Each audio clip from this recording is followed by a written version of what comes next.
So, what happens when just working hard isn't enough? Today, we're going to dive into a story about a family that lost literally everything, tried to rebuild, and then failed even harder. It's an incredible look at how one single moment of pure innovation can flip the script from total desperation to an unbelievable win. And really, at the heart of this whole story is the mother's powerful belief, all wrapped up in this one sentence she tells her son: a person who tries never loses.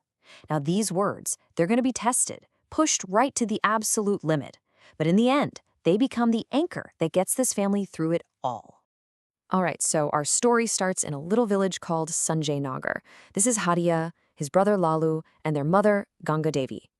Ever since their father passed, this small tea stall has been their entire world. I mean, it's not just a business, it's how they put food on the table. But then their whole world just gets shattered in an instant.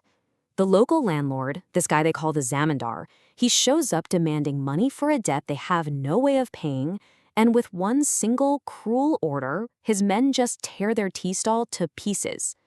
And just like that, it's all gone. They're left with absolutely nothing.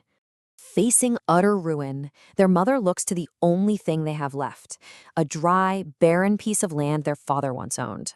Harya's looking at it thinking, no way, nothing's ever gonna grow here. But his mother's desperate hope kind of pushes them to at least try.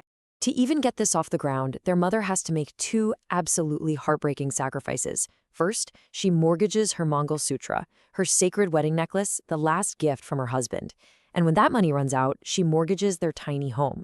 Everything, absolutely everything they have, is now riding on this one piece of barren land. Okay, so their first attempt with watermelons, it actually seems like a miracle. They grow these huge, beautiful melons and sell out immediately. You'd think they did it.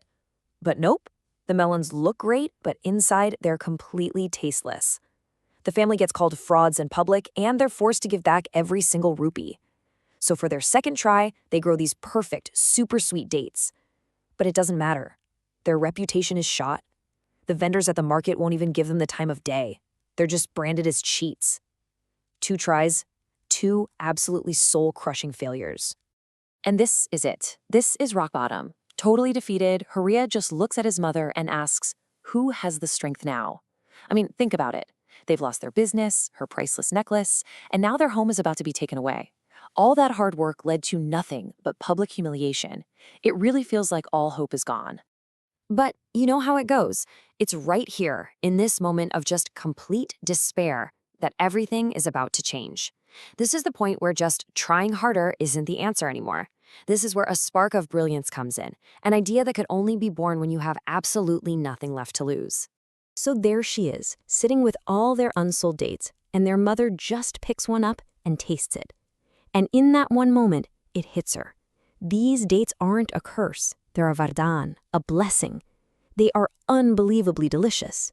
She realizes the product was never the problem. The problem was their business plan.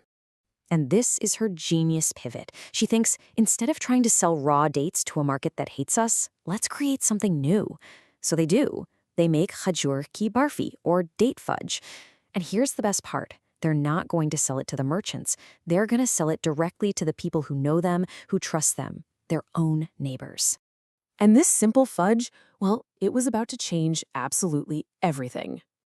At first, the villagers are a little hesitant. You know, they remember the whole tasteless watermelon thing.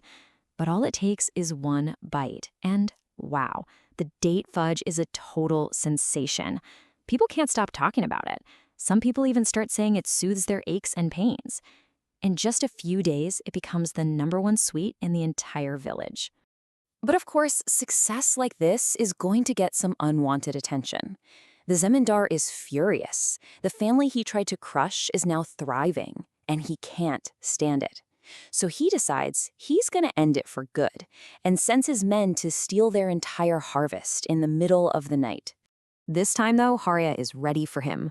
A friendly shopkeeper gives him a heads up, so he sets a trap. But it's not a violent one. It's a clever one. He coats the tree trunks with this special herb. It's totally harmless, but it causes an itch you wouldn't believe. The result is, well, it's perfect. The Zamadar's goons start climbing the trees, and the itch kicks in. It spreads everywhere until one of them just screams out, "It feels like an army of ants is marching all over my body." They scramble down and run off in total, scratching chaos. Mission failed hilariously. And their victory lap is just getting started. Word of their amazing date fudge spreads all the way to the city. A big-time sweet shop owner comes to the village, he tastes it, and he's so blown away that he places a massive order for all 5 of his shops. And get this, he pays them in advance. This is the moment their little village stall becomes a real business. So this brings us to the final chapter, what the story calls the game of time. After losing everything, the family finally has the power to win it all back and change their future for good. And here's how they do it. First things first, they take their earnings and buy back their mother's Mangalsutra, honor restored. Next, they pay off the debt and get their home back, reclaimed. Then they go face the Zamindar, not for revenge, but with their heads held high. And now he's the one begging them for forgiveness. Their win wasn't just for them. It actually freed the whole village from his control. So the story really leaves us with this powerful question. This family worked their tails off, but hard work by itself just wasn't enough to save them. It was only when they combined that effort with a brilliant, innovative idea that they finally won. It really makes you wonder, right? When you hit a wall in your own life, is the answer always just to push harder? Or is it maybe time to find a completely new way forward?